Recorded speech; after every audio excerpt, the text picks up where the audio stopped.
Nejžádanější barvou vlasů ve středověké Evropě byly blonďaté kadeře a středověké dámy se pro krásu rozhodně neštítily ničeho. Ke zesvětlování používali jak ovčí moč, tak cibulové slupky, šafrán, olej z vitriolu neboli kyseliny sýrové, citron a taky sluníčko. Ale pozor, rozhodně ne tak, aby se jim opálila kůže.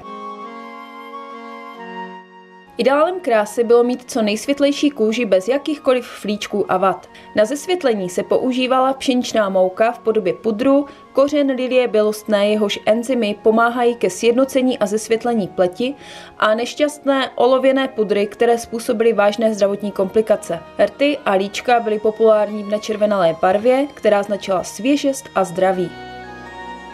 Vysoké čelo tak to bylo velmi žádoucí, proto se klobouky a pokrývky hlavy vyráběly tak, aby vysoké čelo zdůrazňovaly. Pokud k vám nebyla příroda štědrá, mohli jste si pomocí nehašeného vápna nebo octa odstranit, chápejte, rozleptat, přední část vlasů tak, abyste se jich zbavili a najednou vytvořili vysoké čelo.